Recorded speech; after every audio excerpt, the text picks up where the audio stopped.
Halo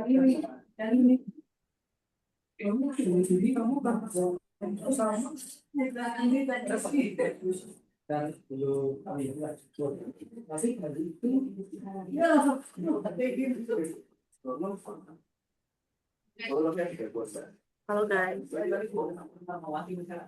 Indra Bakti ini siapa sih Indra teman kita? Menurut kalian perlu ACC nggak? Betul, Hah? itu Indra. Indra ayam ya? Indra ayam. Iya yang kita beli ayam.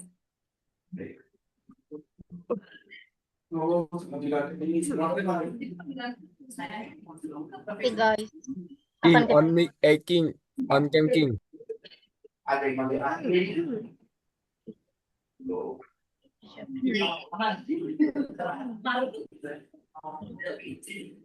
saya mute ya. Oke, akan kita mulai guys. Sorry kalau ngaret. Oke, akan kita langsung mulai ya. Halo semua, selamat malam semuanya. Gimana kabarnya nih hari ini? Gak ada yang jawab. Baik banget, Satiko. Baik-baik.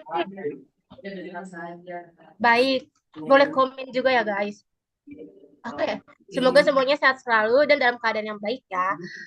Sebelumnya perkenalkan nama aku Sachiko Alexandra. Aku yang bakal nemenin kalian untuk keberjalanan webinar hari ini. Yang pertama-tama kita panjatkan dulu rasa syukur karena hari ini kita bisa kumpul bareng di webinar dengan tema peran marketplace dan e-commerce dalam meningkatkan penjualan bisnis UMKM. Nah, sebelum mulai acaranya, aku bakal kasih tahu kalian alur acara yang bakal berlangsung hari ini, biar kalian tuh kebayang acaranya bakal ngapain aja sih. Yang pertama-tama, acaranya akan dibuka dengan pembukaan. Yang kedua, akan ada penyampaian materi dari narasumber kita, yaitu Kadiska Fernanda. Terus yang ketiga, akan ada sesi tanya-jawab. Dan yang terakhir, yaitu sesi penutup dan juga dokumentasi bersama. Jadi santai aja ya guys, ikutin acara ini. Nanti juga bakal ada sesi-sesi diskusi bareng gitu. Jadi jangan ragu untuk aktif ya guys nantinya. Oke, kita langsung aja ya. Hari ini kita bakal ditemenin sama narasumber kita yaitu Kadeska Fernanda.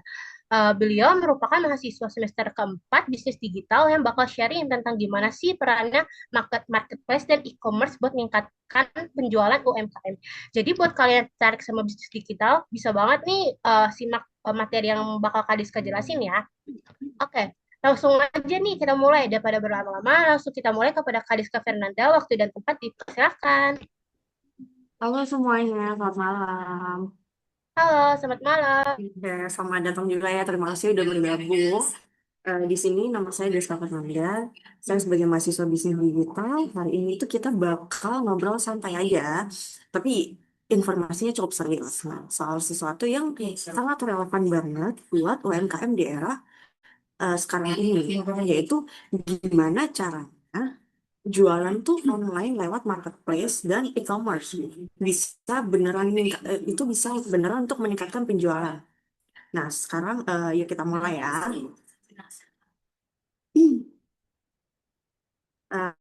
Judul dari materi yang aku bawakan itu peran marketplace dan e-commerce dalam meningkatkan penjualan bisnis UMKM.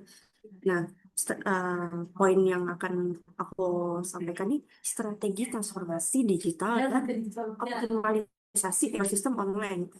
Pertumbuhan bisnis yang berkelanjutan. Boleh dibantu slide selanjutnya? Halo guys. Oke.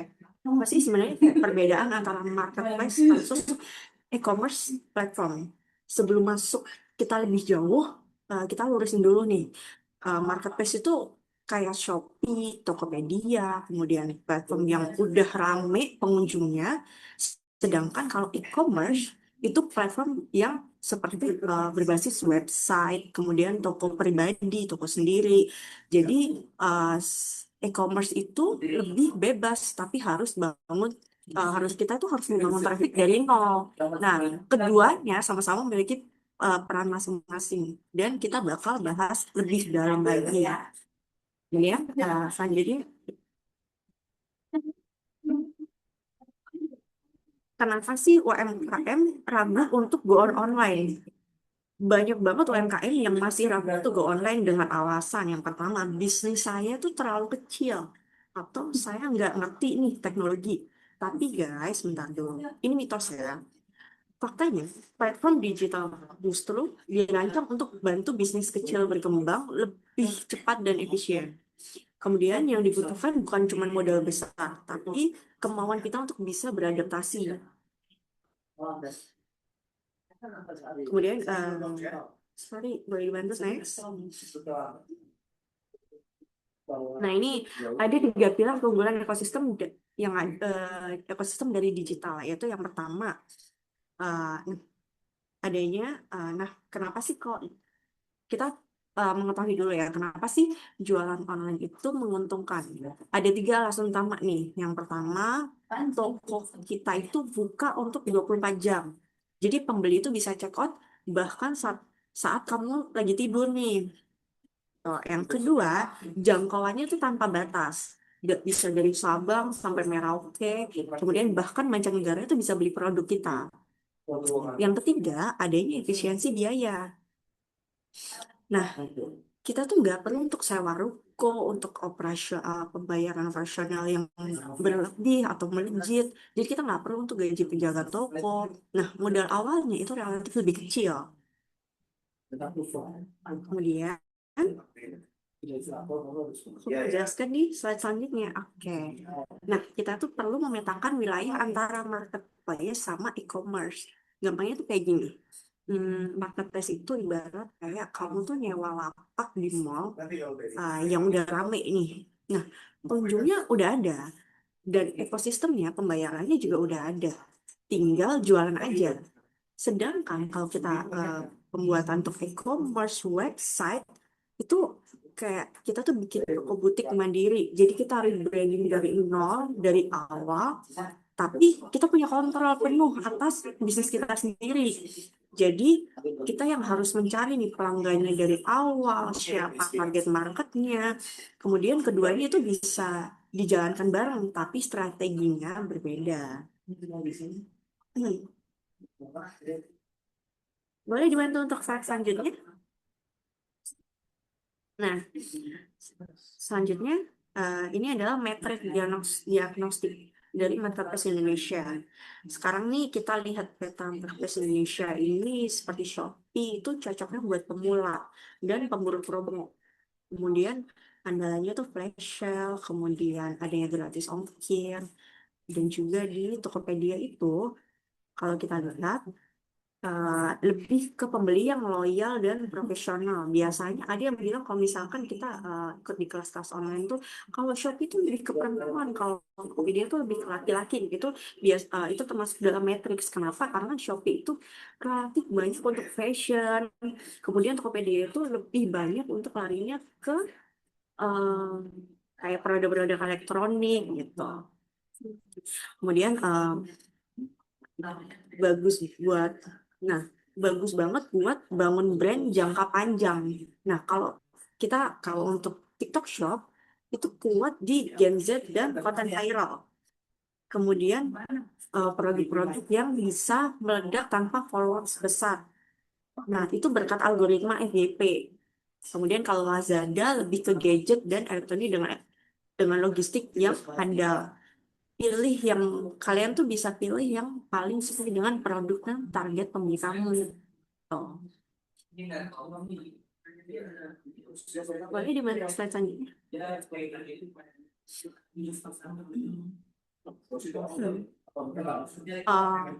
Untuk aturan emas ekspansi, pilih di arena kita pribadi gitu. Jadi misalkan kayak ini penting ya, jangan langsung buka toko di semua marketplace sekaligus. Itu justru bikin fokusnya pecah. Nah, saran saya mulai dari 1 sampai 2 platform yang paling relevan. Kemudian berdasarkan 3 hal, itu ada jenis produk kita, siapa target pembelinya, dan seberapa sanggup kita itu bikin konten foto atau video. Jadi kuasai dulu kita satu ekosistem baru ekspansi. Tuh. Selanjutnya. Kemudian untuk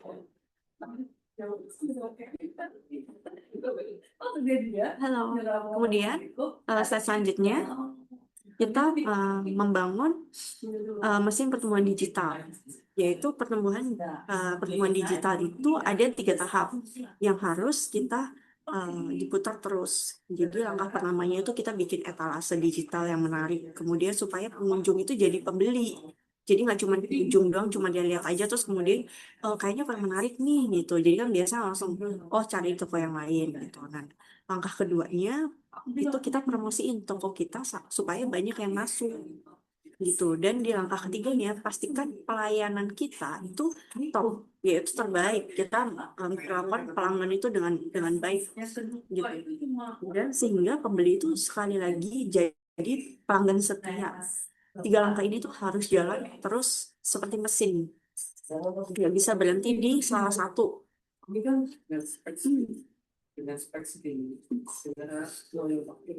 Untuk anatomi sedigital yang sempurna, sedigital itu ibarat wajah toko kita ya. Ada 3 elemen wajib, yaitu foto produk harus jernih, gunakan cahaya yang bagus, cahaya yang alami, latar belakangnya polos biasanya kalau untuk suatu produk. Kemudian foto dari berbagai sudut, dan juga deskripsinya itu jangan asal-asalan. Kalau bisa tuh jangan copy paste dari toko lain ya. Tulis seperti kita itu lagi jualan langsung, komunikasi langsung ke pembeli. Nah, sebutkan ukurannya, bahannya, cara pakainya. Yang terakhir tuh variasi produk.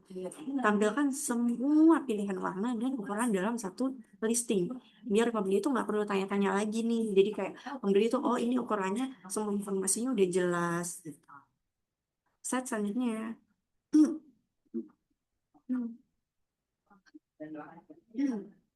Kemudian untuk menghindari jebakan perang harga. Nah ini penting nih. Biasanya ada yang kayak, oh kalau ini kita jual lebih murah deh biar banyak yang beli. Nah itu tahan dulu ya. Perang harga itu jebakan ya. Jadi kalau kamu harus ikut nurunin harga, mungkin margin kamu bakalan habis. Solusinya, jangan cuma kompetisi harga. Pertama, berikan nilai tambah, misalkan value-nya itu ada gratis ongkir, sisipin, ada bonus-bonus kecil atau tester, atau pakai packaging yang lebih cantik, lebih estetik, lebih rapi, lebih safety. Nah itu. Jadi ketika pembeli itu ngerasa dapat lebih dari apa yang mereka bayar, mereka nggak akan rela pindah ke toko lain.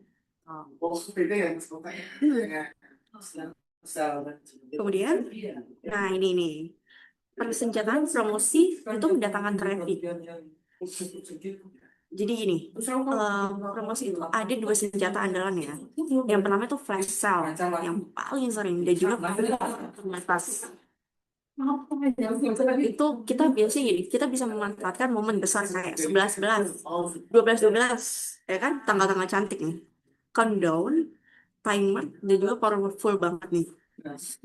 Otak pembeli tuh langsung panik nih kayak, oh nanti nih ada flash sale nih, ada 11-12, ada 11-11 nih gitu. 11, nah, kehabisan, dan kemudian takutnya itu takut kehabisan lah, takut nanti harganya naik lagi lah gitu, dan akhirnya check out. Kedua, iklan berbayar. Nah, nggak harus mahal nih. Mulai dari kayak 10.000 dulu nih per hari di Shopee Ads, TikTok Ads, gitu, Tokopedia Ads. Itu udah bisa dijalanin. Kalau foto dan judul produknya kembali lagi tuh harus bagus ya. Nah, itu biasa ROI-nya itu bisa meningkat di 3-5 kali lipat loh. Kalau misalkan kita bisa menjalankan ads-nya itu lebih baik gitu. Kemudian untuk fenomena live streaming, nah ini lagi streaming, interaksi real time. Ini yang lagi happening banget nih, apalagi di TikTok Live dan Shopee Live. Itu mengubah cara UMKM itu untuk berjualan. Kita bisa berinteraksi langsung sama calon pembeli tanpa harus ribuan followers dulu nih. Nah, triknya itu konsisten. Jadi live itu minimal sedikit, paling minimal dulu kita kayak 30 menit dulu nih. Terus kita tunjukin detail produknya secara langsung, kualitas produknya. Kita bangun branding dulu sama customer. Kemudian ada ya tanya jawab pertanyaan untuk pembeli secara real time. Dan kita tuh pasti penanganan diskusi saat momen live gitu. Jadi ketika udah live selesai, oh promonya udah nggak ada nih ternyata. Jadi kan mereka customer tuh jadi ikut gabung ke audiens kita. Kemudian kita kasih penawaran eksklusif yang cuma berlaku selama live ini nih. Ini bisa jadi game changer buat penjualan kita untuk meningkatkan selain audiens, kita meningkatkan market yang lebih luas. Kemudian untuk selanjutnya itu manajemen operasional, yaitu aturan 24 jam. Jadi setelah pembeli order, ada aturan wajib yang nggak boleh dilanggar. Proses pesanan itu maksimal yaitu 24 jam. Kalau telat, sistem marketplace bisa yang pertama tuh biasanya otomatis dibatalkan. Pesanan kita menurun, skor toko menurun, kemudian ada 3 hal yang harus kita pastikan. Yang pertama, kita tuh harus benar-benar ketika ada order masuk, kita harus proses pesanan dengan cepat. Kemudian kemas produk dengan rapi. Dan kita jangan lupa double checking ya. Untuk ketika sampai pelanggan itu, jadi nggak ada kekecewaan gitu. Kemudian kemas dan tambahkan kalau bisa nih ada kayak ada notes kecil untuk ucapkan terima kasih ke pelanggan. Nah, jadi kemudian lalu foto paket. Kemudian kita itu dokumentasikan pengiriman, yaitu foto paket sebelum diserahkan ke kurir sebagai bukti kalau ada klaim. Kemudian ada ketika nanti sampai di pelanggan, kita tuh punya dokumentasi untuk barangnya sudah kita packing dengan rapi, kita persiapkan dengan baik sampai di tangan pelanggan. Kemudian untuk lingkaran reputasi bintang 5. Nah, reputasi toko itu aset ya. Aset terbesar buat marketplace kita, untuk brand kita. Siklusnya tuh kayak gini. Yang pertama, kita harus punya layanan yang prima. Kita mendapatkan ulasan bintang 5. Kepercayaan pembeli baru meningkat. Dan juga penjualan organik naik sendiri tanpa iklan. Kalau kepercayaan pembeli itu sudah mulai meningkat di brand kita, otomatis orang tuh akan repeat order nih. Oh, ini kualitasnya bagus nih, ini banyak gift-nya nih, ini pelayanannya cepet nih, kayak gitu. Kemudian untuk ulasan, kemudian kita harus menanggapi untuk semua masukan-masukan dan ulasan-ulasan dari pembeli. Kita harus menanggapi dengan tanggapan yang profesional, tenang. Kemudian kita tawarkan untuk solusi konkret dan juga pembeli lain akan lebih tahu nih bagaimana kita merespon. Satu hal yang dilarang ya kita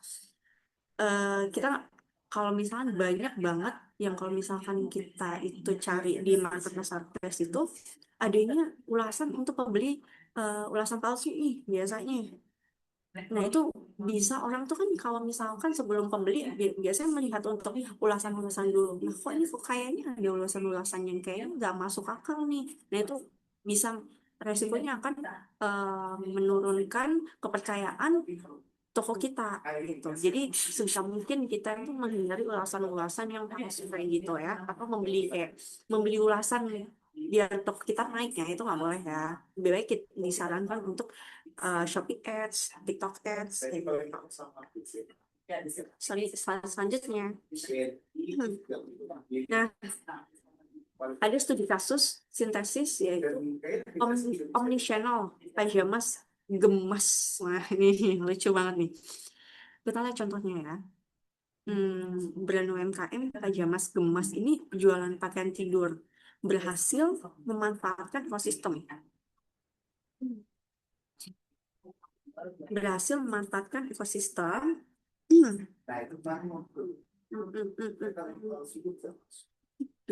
Jadi ini kita lihat contoh nyata brand pajamas gemas ini jualan pakaian tidur yang berhasil memanfaatkan ekosistem, kemudian digital secara terintegritas. Strateginya yaitu mereka aktif di TikTok Live untuk bangun interaksi dan kepercayaan. Lalu diarahkan pembeli ke Tokopedia dan Shopee untuk konversi. Nah, hasilnya mereka bisa menjangkau semua segmen usia sekaligus. Ini namanya omnichannel atau satu brand banyak pintu masuk. Nah, next. Nah, ini langkah selanjutnya untuk UMKM. Jadi saran untuk langkah selanjutnya buat UMKM Anda itu kayak gini. Baik kita udah bahas banyak hal hari ini. Sekarang saatnya action ya. Ada 3 langkah nih yang bisa aku saranin untuk kalian. Yang pertama, tentukan 1 sampai 2 marketplace yang paling cocok dengan produk kita. Kemudian yang kedua, kita harus merapikan etalase, update foto dengan pencahayaan yang bagus. Kemudian dengan melengkapi deskripsi yang jelas, variasinya, produknya, bahannya, gitu. Dan yang ketiga, eksperimen promosi kecil-kecilan. Nah, coba sisihkan 10.000 aja untuk iklan. Kemudian, atau jadwalkan kita live streaming di setiap harinya selama 30 menit. Ingat ya, skala bisnis itu bukan lagi mirip perusahaan besar, tapi mulai perjalanan digital hari ini. Jadi kita mulai untuk bisnis itu dari yang kecil-kecil dulu. Yang penting konsisten. Ya, terima kasih.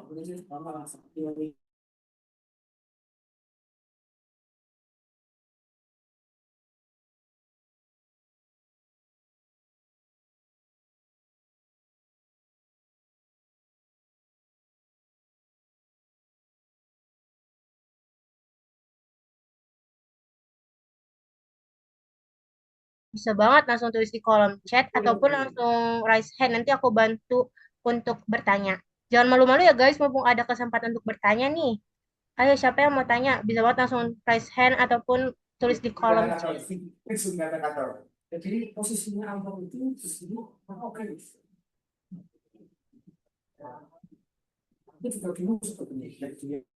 Halo guys, ini kita buka sesi tanya jawab ya. Halo, tadi kayaknya ada yang ngomong deh. Siapa ya? Tidak ada.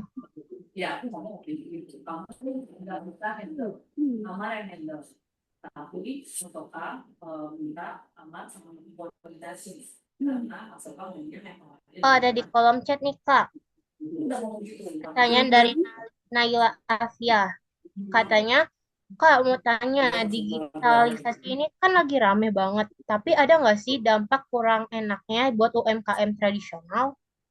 Boleh langsung dijawab aja, Kak. Oke, di sini aku mau jawab pertanyaan dari Naila ya, dari Naila ya, yaitu digitalisasi ini kan lagi rame banget. Tapi ada nggak sih dampak kurang enak buat UMKM tradisional?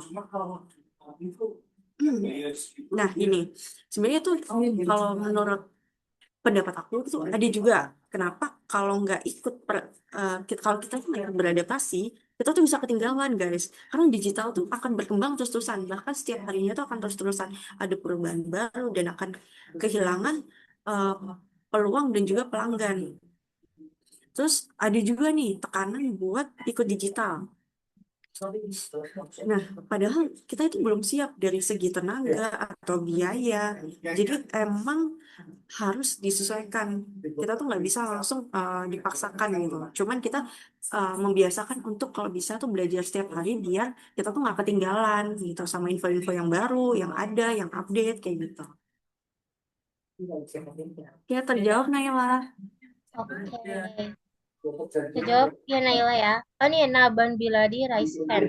Boleh banget Naban langsung uh, unmute. Halo, halo Kak, selamat malam. Halo, malam.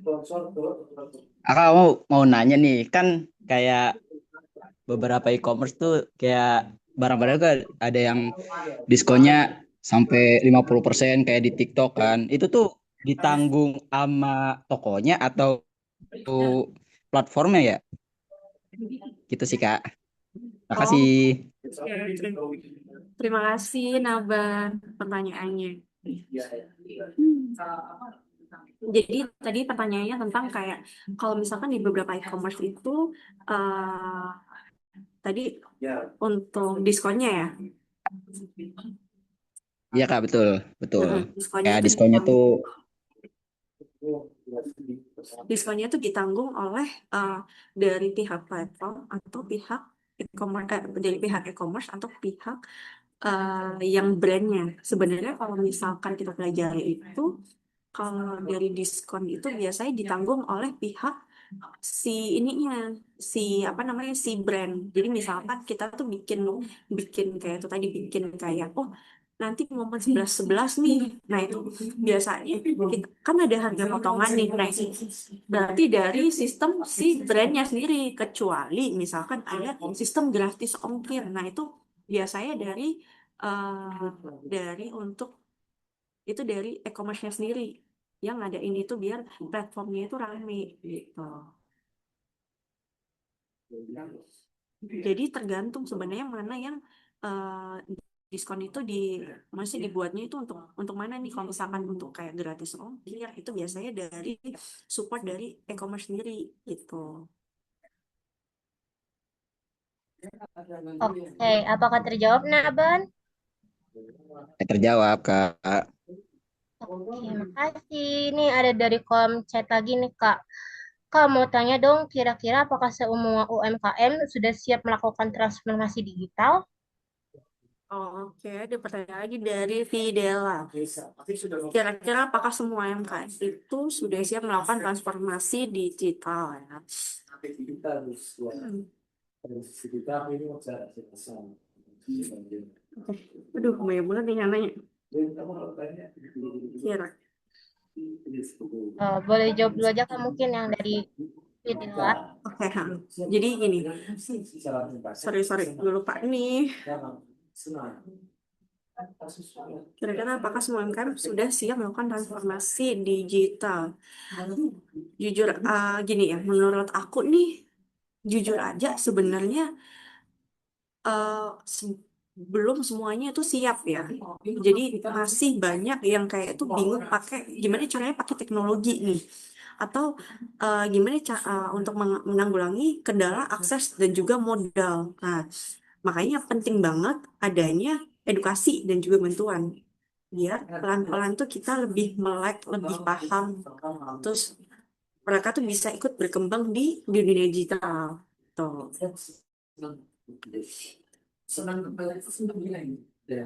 Gitu guys. Jadi apakah terjawab untuk Raka? Sorry, untuk ini. Siapa tadi yang nanya ya? Videla, untuk Fidel, Videla. oke, Fidel. Oke, oke, Terima boleh kasih. Raka boleh unmute mungkin untuk pertanyaan dari Raka. Dan selanjutnya nanti Gustaf ya, ini pertanyaan terakhir untuk Oke. Sorry, Kak. ya. Di era digital ini kan ada dampak baik dan buruknya juga ya, Kak.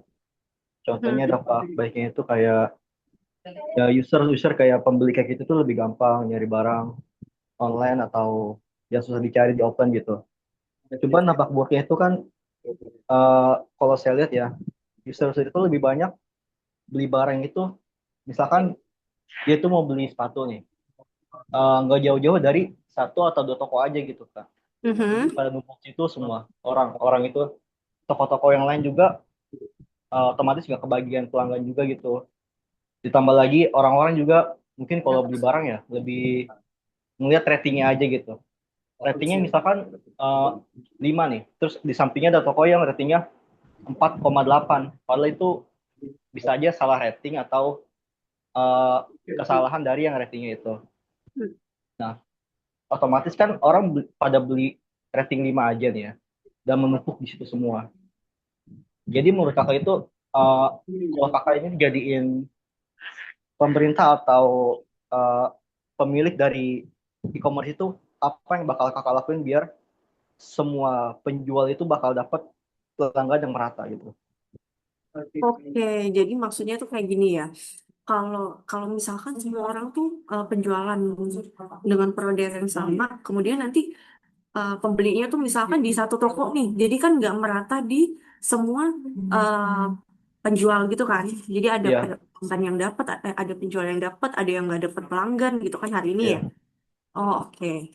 Sebenarnya terima kasih ya Raka untuk pertanyaannya. iya, thank you. Ya.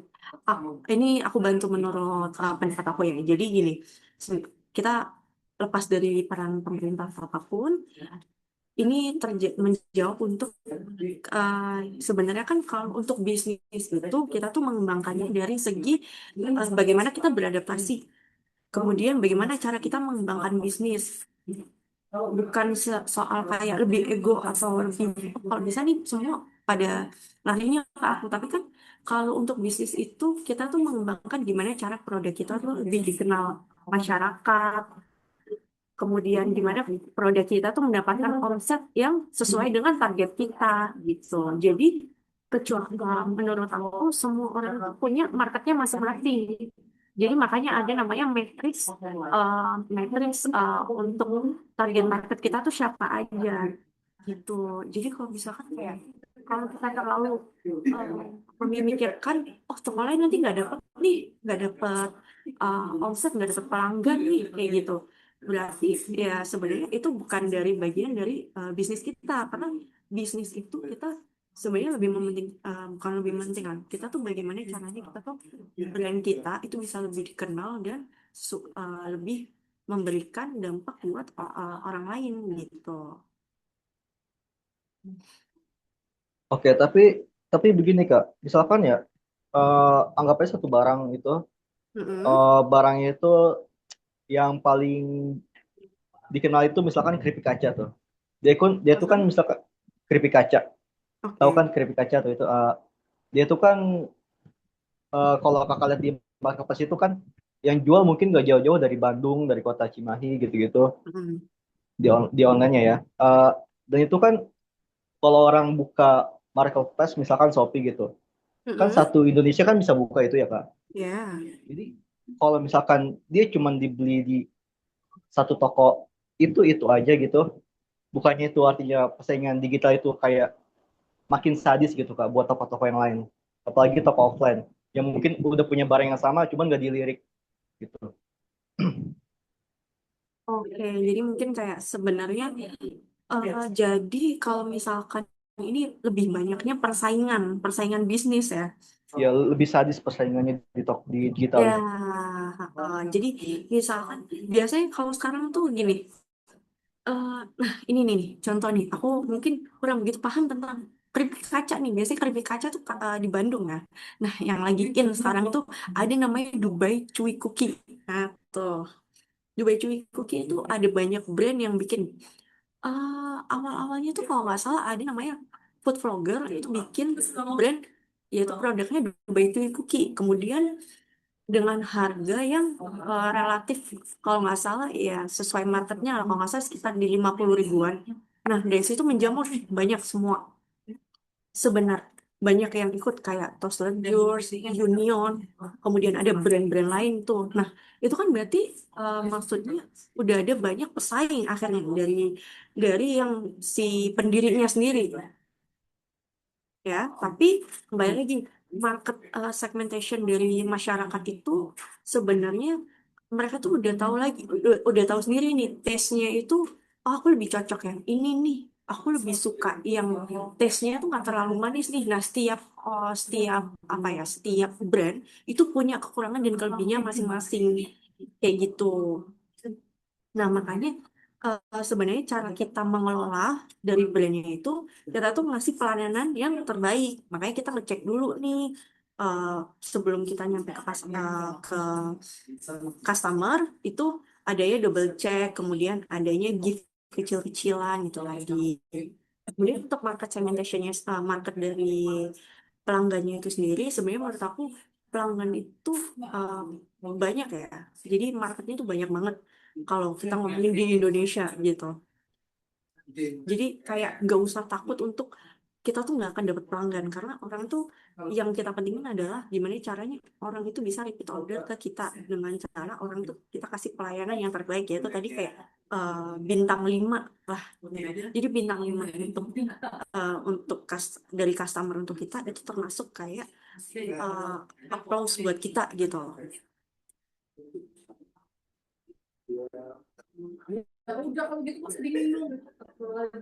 Iya boleh terjawab Raka. Ya, thank you Kak. Terima kasih ya Raka. Oke, untuk Silakan Bang pertanyaan Rizka. terakhir ada dari Gustaf nih. Boleh banget Gustaf langsung unmute aja. Kak Deska mau nanya tadi kan kakak Iya, mention Bang. soal perang harga dan juga value added ya. Lebih baik kita Sorry, adding boleh value. Ustaz, wah, Kenapa? sorry suaranya boleh kayak ritmenya di Oh, ini dipelanin. tuh. Boleh. Jadi kan tadi kakak mention soal Hmm, diskon perang harga dan juga value added. Nah, kata mm-mm, kakak kalau misal perang harga itu kan kasar banget dan bakal mm-mm. bakal impactnya itu ke margin ya. Nah, Iya. sedangkan kita harus adding value. Contohnya ada Mm-mm. apa gratis ongkir, ada promo. Apakah itu tidak mengurangi margin juga, Kak? Apa gimana? Bukannya itu mengurangi profit juga ya? Terima kasih. Oke, terima kasih Gustaf. Nih Gustaf, sorry nih Sachiko nih. Aku make friend dulu. Gustaf ini pertanyaan terakhir atau kita akan open pertanyaan lagi nih? Pertanyaan terakhir dari Gustaf, Oke. sayangnya pertanyaan terakhir guys. Oke, jadi ini nih. Oke, jadi aku mau jawab pertanyaan Gustaf tadi. Kalau misalkan adanya perang harga, kemudian itu akan mempengaruhi margin kita atau enggak gitu. Iya, Kak, benar. Oh, oke. Jadi gini, sebenarnya kalau perang harga ini, makanya aku nggak terlalu menyarankan untuk perang harga karena eh, ini sering banget kejadian ya. Tapi sebenarnya kita tuh nggak harus selalu ikut murah-murahan gini. Jadi yang penting itu gimana caranya produk kita itu punya value, kemudian dikenal sama orang dan bisa jadi dari kayak kualitasnya kita, dari pelayanan kita cepat atau enggak nih. Kemudian maaf, biasanya ada pelanggan tuh yang kayak gini, Kak cepetan dong, jam 12 aku mau pakai nih. Tapi kalau misalkan kita mengesampingkan itu, orang jadi kecewa kan. Ini ternyata kita jam 11 baru kita respon, padahal jam 12 mau dipakai nih. Nah kita tuh dari situ kita komunikasi dulu nih sama pelanggan itu. Itu kita kembangin dulu nih kepercayaan pelanggan. Kemudian kita tambahin nih, selain produknya lucu, kualitas, itu kita juga kembangin kayak packagingnya nih yang lucu-lucu nih. Adanya gratis yang kecil-kecil. Kita kasih gift yang kecil-kecil gitu. Kemudian adanya pengalaman, jadi pelanggan itu merasakan pengalaman belanja yang nyaman di tempat kita. Nah, itu bisa bikin pelanggan tuh repeat order ke tempat kita lagi. Itu kepercayaan ya. Jadi kita tuh membangun kepercayaan ke pelanggan. Kemudian jadi orang itu nggak cuman kayak beli ngejar murahnya, tapi juga karena suka sama produk kita, sama pelayanan kita. Kemudian suka sama eh, brand kita. Jadi menurut aku dibanding harga yang perang harga itu lebih penting image kita ke pelanggan gitu. Yang Apakah sudah terjawab Gustaf? Terjawab, Kak Deska. Terima kasih. iya. Oke, terima kasih. Oke guys, pertanyaan tadi itu pertanyaan terakhir nih. Oke, teman-teman gak terasa banget ya udah di akhir acara aja nih. Terima kasih banyak ya buat Kak Deska yang udah sharing hari ini. Semoga ilmunya bermanfaat dan kita semua bisa terapin di kehidupan nyata kita ya. Oke, sebelum itu jangan lupa isi feedback ya guys. Kita ada feedback. Jadi kayak boleh nih teman-teman tolong banget isi feedback yang ada di share screen ini ataupun nanti di kolom chat juga ada. Masukan dari kalian sangat penting nih buat workshop atau webinar webinar kita ke depannya. Oke guys, boleh banget diisi feedbacknya ya. Terus boleh bantu isi feedback ya.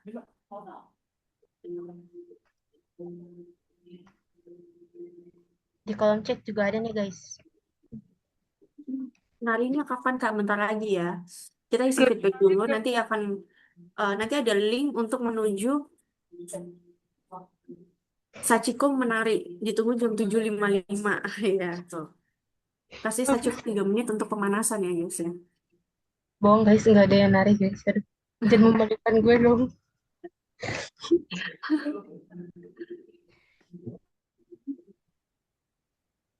Oke guys, terima kasih. Hah, Terima kasih. terima kasih mamanya Gustaf.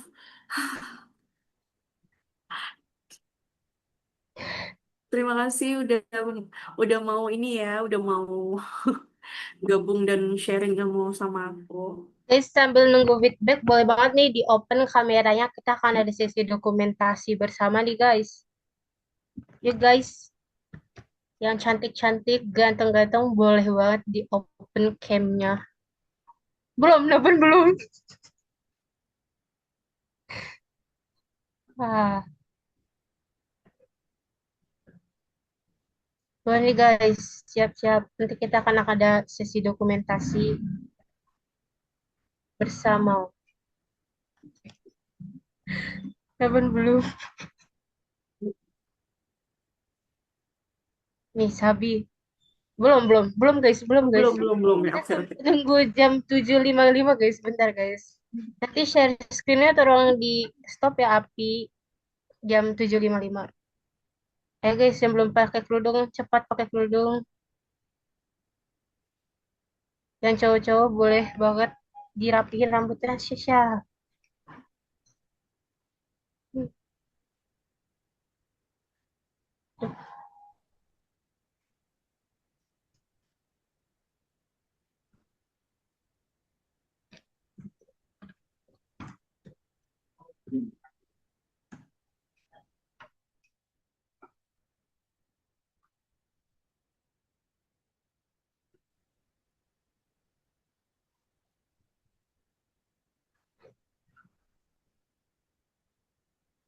Nah, udah.